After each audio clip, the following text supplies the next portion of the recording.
So it was only after 1967 then that Palestinian nationalism took on the militant character with which the world is by now familiar.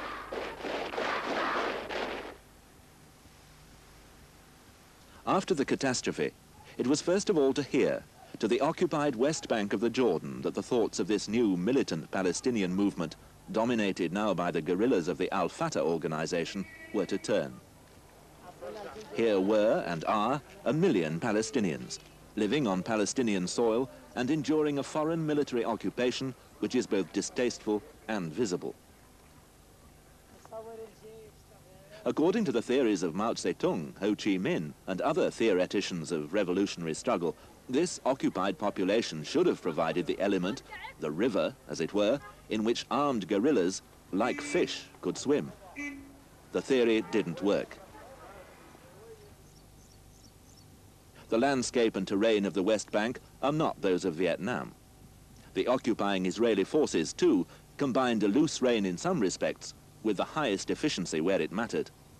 And finally, the guerrillas, as they called themselves, who tried to operate here, had no Hanoi, so to speak, and indeed no base other than that reluctantly provided by Jordan. Despairing of success in the West Bank, the guerrilla leaders turned their thoughts back to Jordan itself.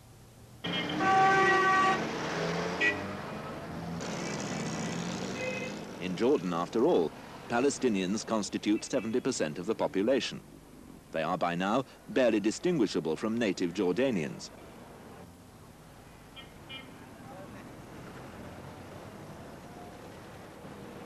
Palestinians in Jordan enjoy full rights, as far as they go, of citizenship and play a part in every aspect of Jordanian life. Some live comfortably in the suburbs, have done well for themselves, and are perfectly loyal to the regime. But the composition of Jordan's population was such that the guerrillas thought that there might be widespread backing if they were to make a bid for power. They did make this bid. The road to Tel Aviv lies through Amman. By the summer of 1970, armed Palestinian groups dominated the streets of Amman. Real power seemed already in their hands. In September, a spectacular multiple hijacking reached its climax in Dawson's Field near Amman. The challenge to Hussein's authority was now total. Spurred on by Israeli reprisals, and fearful too for his own state, King Hussein finally acted. The king turned his army on the guerrillas, and in 10 days it destroyed them.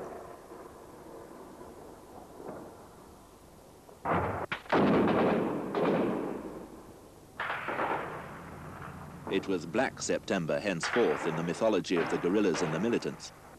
But not all Jordan's Palestinians were militants.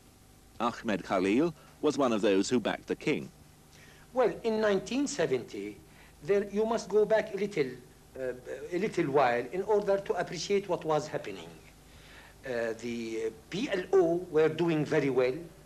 They had the attacks on in the occupied territory, and they were causing some trouble to the Israeli government. The Israeli government took severe measures against them in the Jordan Valley, and Jordan, as a result, suffered a great deal. And they were pushed back, and they came and settled in Amman. Some of the extremists in the PLO began thinking that the best way of doing it is to take over Jordan. Some extremists in the PLO thought, let us change the regime. So a clash between Jordan and the PLO became inevitable. I was in this place in 1970. No policeman or no army was allowed to enter the capital. Well, it couldn't continue for a long time. And many people, many Palestinians, appealed to the king to interfere. And he had to interfere, and thus he saved Amman. Black September destroyed for a time much of the armed strength of the Palestinians, but it had the opposite effect on the fervor and ideology of the Palestine Liberation Organization. The passion, the rhetoric was undiminished. It found expression for a time in sensational acts of international terrorism, culminating in the ruthless and desperate attack on Israeli athletes at the Munich Olympic Games.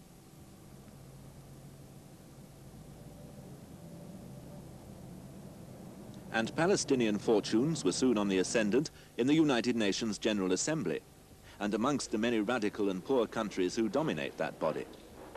In 1973, the Assembly affirmed Palestinian rights to self-determination, and in 1974 took the unprecedented step of inviting Yasser Arafat to address it. By now, the Arab states had formally recognized the PLO as the sole legitimate representative of the Palestinian people.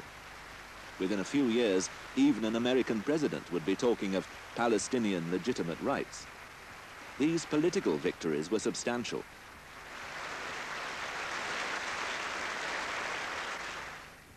After their expulsion from Jordan, the Lebanon was the next Arab country which found itself obliged, by pressure from its neighbors, to accommodate the armed fighters of the PLO. The effect of the PLO's presence in that state is clear. It precipitated the ghastly and continuing civil war, in which Palestinians were to suffer terribly.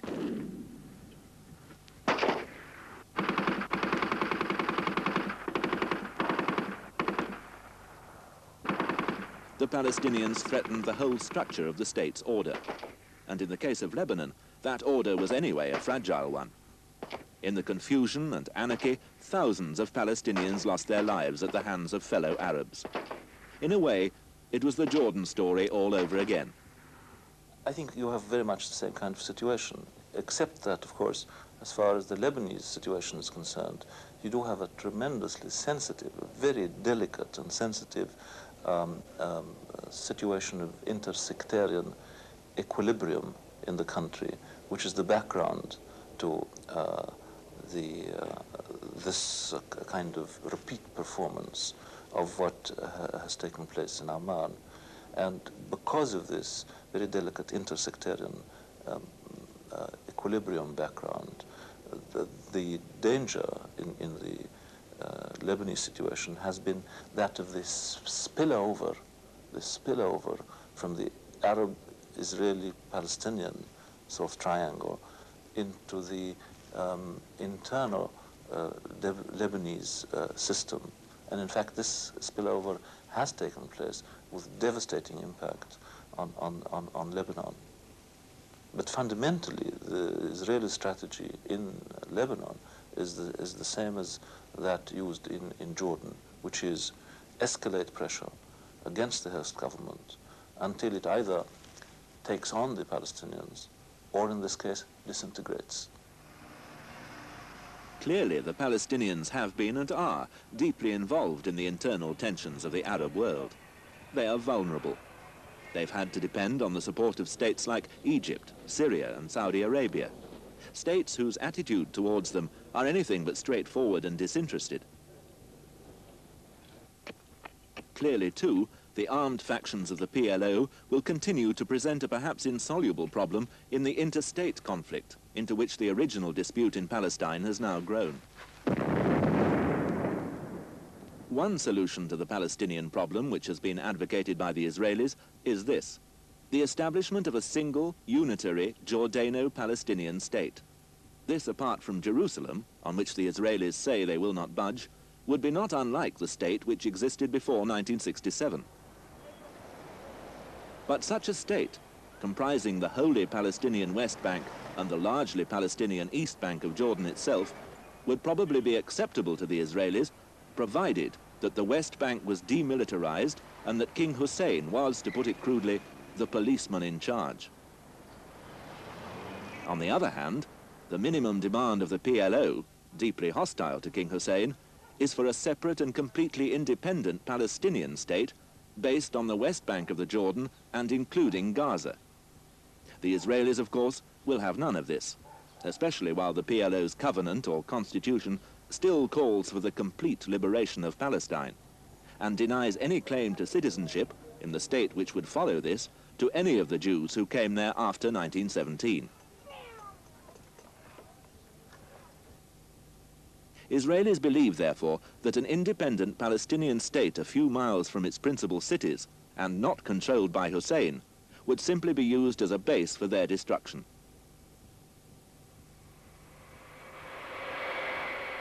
In the circumstances then, and given the realities of power in the area, the Israelis have been responding and addressing themselves not to the Palestinians, but to the task of securing peace with their most powerful neighbor, Egypt. This international conflict, they believe, is now what the indigenous dispute between Zionists and Palestinians in Palestine has grown into. Shalom. Shalom le'ameinu. The international conflict is what is most dangerous to them. And so, in attempting to secure agreement with Egypt, they've gone as far as possible to meet the interests of the Egyptians while conceding as little as possible to the Palestinians. The Palestinian view of this is understandable. The Palestinian problem is the cause of the Arab-Israeli problem. The Arab-Israeli problem is the effect of the Palestinian problem. It's a derivative. There can be no overall settlement of the derivative, the Arab-Israeli conflict, unless the cause, the Palestine problem, is adequately addressed. So this is a fundamental fact of the Middle Eastern scene, and it simply cannot be bypassed. Palestinians will continue by whatever means they can that their problem cannot be bypassed. But like it or not, the evidence seems to be that this is precisely what is being attempted now. The Palestinians will no doubt continue to make their views heard. Whether, like the Zionists in the past, they will succeed in giving substance to the rhetoric of self-determination and to appeals for justice, or whether, like the Macedonians or the Armenians, they will, as a national movement, somehow fade away, this cannot now be known.